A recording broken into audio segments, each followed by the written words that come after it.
कोई नहीं वहां पर कुछ एक्सपर्ट्स के अलावा।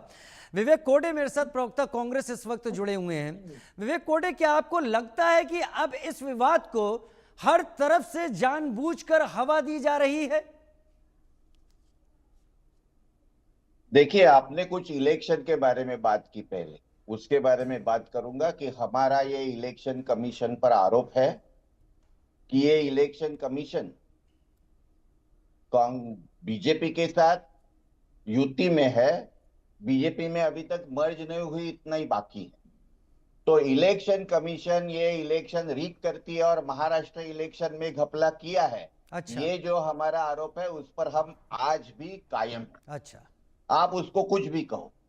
अब बात रही भाषा की, हमारी भूमिका बिल्कुल स्पष्ट थी कि मातृभाषा में शिक्षण ये सबसे अच्छा शिक्षण है, और जब तक बच्चा 10 साल का कम से कम न हो जाए तब तक कोई भी भाषा उसके ऊपर थोपनी नहीं चाहिए।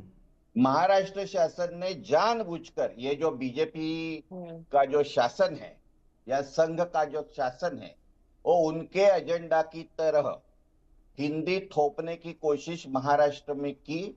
और वो भी जो बच्चे छोटे छोटे हैं, जो 3 भाषा का कष्ट सह नहीं सकते हैं, जिनकी खुद की भाषा भी नहीं सीखेंगे ठीक से, हिंदी भी नहीं सीखेंगे और अंग्रेजी भी नहीं सीखेंगे, और उनका शिक्षा के क्षेत्र में बहुत बड़ा नुकसान होगा, इसको हम लोगों ने विरोध किया था। अब बात बची, आपने जो मुझे सवाल पूछा और आपका मैंने सुना कि ये क्या इलेक्शन तक चलेगी क्या।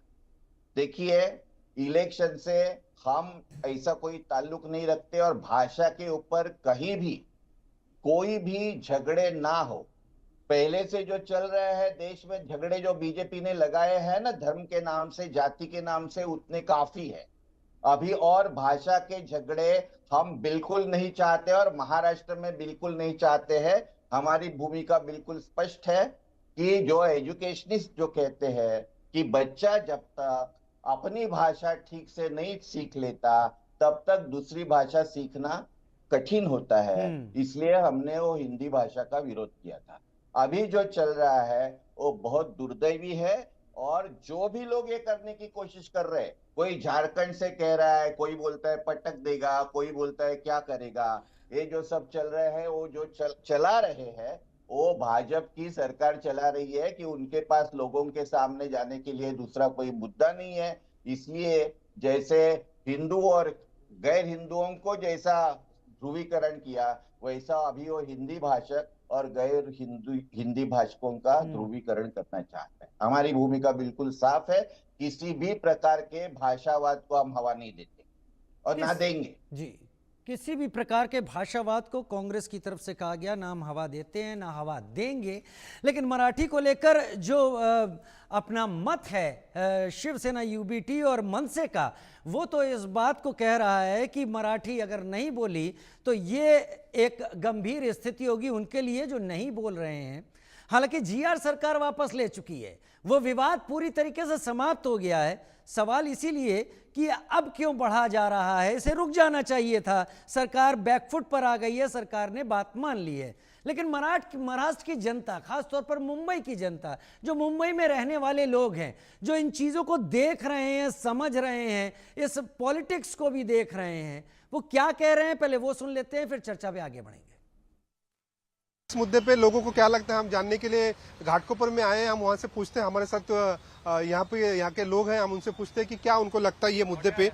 सर, हिंदी का मुद्दा है, क्या लगता है आपको? सर, हिंदी का मुद्दा है, पहले तो मैं सबको जय महाराष्ट्र बोलूंगा। हमारा यहाँ पे पैदाइश है, हम यहाँ के जन्मे हैं। लेकिन सबसे पहले मैं ये राज साहब को ये बताना चाहूंगा कि सर, मैं कल हॉस्पिटल का चक्कर किया था। हॉस्पिटल में जाके देखा, मैं एक छोटा बच्चा जो जन्म लिया था वो भी रो रहा था। तो मैंने उसके डैडी से पूछा कि ये इतना ज्यादा क्यों रो रहा है। तो वो बोलने लगा कि आज मुंबई के ऊपर, महाराष्ट्र के ऊपर 8 लाख करोड़ का कर्जा है, वो मुद्दे पे कोई नहीं बोल रहा है। वो बच्चा रो रहा है क्योंकि वो बोल रहा है इसके ऊपर खुद पैदा हुआ है, 7,000 रुपए का कर्जा है इसके ऊपर, वो उसलिए रो रहा है। मुझे वो एक हंसी मजाक लगा। आप लोग ये हिंदी भाषा ये सब चीजें कर रहे हैं, सर मैं आप लोगों से ये रिक्वेस्ट करूंगा कि ये जोड़ तोड़ का भावनाएं बंद करिए। जो 8 लाख करोड़ का कर्जा हमारे ऊपर है, महाराष्ट्र के ऊपर है, उसके ऊपर थोड़ा ध्यान दीजिए। वो मुद्दे पे राज साहब से मेरा नम्र विनंती है कि आप ये मुद्दे पे जरा ध्यान दीजिए सर। नितिन, तुमको क्या लगता है, आपको क्या लगता है मतलब इसमें? जय महाराष्ट्र. मी ॲडव्होकेट नित्यानंद शर्मा. महाराष्ट्रमध्ये मराठीचा आदर झाला पाहिजे, लेकिन मैं आपको ये बताना चाहूंगा कि हम सम्मान करते हैं, लेकिन सम्मान दिल से होना चाहिए. सम्मान में डर और भय की जगह नहीं होनी चाहिए. अगर आप प्यार से बोलेंगे तो लोग सीखेंगे, और बिल्कुल मराठी बोलना चाहिए. हम यहाँ पैदा हुए, जन्मे हैं, पले बड़े. महाराष्ट्र की संस्कृति ने बहुत कुछ दिया है, लेकिन डराना नहीं चाहिए. डराने वाली बात बिल्कुल गलत है. और ये भाषा के नाम पर ये हो क्या रहा है? मेरे महाराष्ट्र को किसी की नजर लग गई है. और ये बताइए, अंबानी और अडानी ये भी मराठी नहीं बोलते, तो इनको भी तो सिखानी चाहिए आपको. और जो सिर्फ डरा कर या भय कर कर नहीं, बल्कि प्यार और सद्भावना का होता है. देखिए, भाषा जो है संवाद और प्रेम का माध्यम है, मार का नहीं. और मुझे सबसे ज्यादा, अभी मैं एडवोकेट हूं, मैं कोर्ट में बहुत सारे मैटर देखता हूं कि जो भाषा के नाम पर जो लोग लड़ रहे हैं, और जो महाराष्ट्र के बाहर भी जो लोग बयानबाजी कर रहे हैं, प्लीज आप लोग शांत हो जाओ. हमारे घर में क्या चल रहा है, हम लोग सक्षम है उससे निपटने के लिए. और सबसे बड़ा जो दुख वाली बात यह है कि लोग लड़ रहे हैं, जो युवा पीढ़ी है. सुधाकर जी, सबसे बड़ा दुखद है, उनके ऊपर केस हो रहे हैं. कल के दिन पासपोर्ट नहीं बनेगा. प्राइवेट जॉब, सरकारी तो छोड़ दो, प्राइवेट जॉब के लिए भी ना वेरिफिकेशन लगता है, कैरेक्टर सर्टिफिकेट लगता है. तो क्या होगा? और दूसरी बात, कोई भी जब मैटर हो जाता है तो पुलिस, अगर आपके एक बार संदेह के नजरों से देखा गया तो आगे दिक्कतें बढ़ेगी. 1-2 बार जब कोर्ट की चक्कर आप काटोगे ना, तब आपको लगेगा मैंने क्या कर दिया, क्या गुनाह हो गया मेरे से. तो देखिए, ये प्यार की भाषा है और हमें एक दूसरे का आदर करना चाहिए. और जो लोग बोलते हैं ना सिखाना चाहिए, तो मराठी क्लास स्टार्ट करें ना. कहाँ शुरुआत करना है? मुंब्रा में, बांद्रा में, मालवनी में, घाटकोपर ईस्ट में, घाटकोपर वेस्ट में, जहां भी बोलो, हम आएंगे ना, हम खुद सहयोग करेंगे. लेकिन सबसे बड़ी बात यह है कि जो बड़े बड़े बिल्डर हैं, उद्योगपति, महाराष्ट्र में बहुत सारे आमदार, विधायक, उनको मराठी में वो भाषण पूरा दे नहीं पाते, प्रश्न नहीं पूछते. क्या शुरुआत वहां से नहीं होनी चाहिए? क्या शुरुआत तो वहां से होनी चाहिए. और जो बड़का उत्तर भारतीय नेता है और संघ है, अरे कहाँ गए? किस घूंघट के पीछे छुप गए? मुझे तो लगता है उनको मुझे च्यवनप्राश देना चाहिए, ताकि उनके जो माइंड है वो काम करे और लोगों का ध्यान दे. और दूसरी बात कैसा है, हम लोग एक दूसरे से मिलकर रहना चाहते हैं. हम बिल्कुल नहीं चाहते कोई संघर्ष हो, कोई झगड़ा हो. मैं पला बड़ा हूँ, यही बड़ा हूँ, और हम लोग एक साथ मिलकर त्योहार मनाते हैं, कभी कोई वैमनस्य नहीं. लेकिन जो बीते कुछ दिनों से हो रहा है वो बहुत ही दुखद है. मुझे तकलीफ हो रही है. आप देख रहे होंगे मेरा गला भरा है कि ये महाराष्ट्र में मेरे हो क्या रहा है.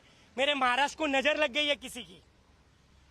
आपको क्या लगता है, मतलब ये जो भाषा का जो बात शुरू है मराठी हिंदी का, उसके बाद राज ठाकरे की पूरी ये जो उनके लोग जो जिस तरह से मारपीट करते हैं, तो क्या लगता है? पहले तो मैं कहना चाहूंगी जय Maharashtra. As per the Indian constitution article 19, protection of certain right regarding freedom of speech, जिसको जो भाषा आएगी वो उसमें बात करेगा. यदि आपको ये लगता है कि मराठी बोलना कंपलसरी है, तो आप लोगों को बताइए और उनको सिखाने का जरिया और कोई तो उनको एक सर्टेन चीज प्रोवाइड करिए जिससे लोग मराठी सीख सके.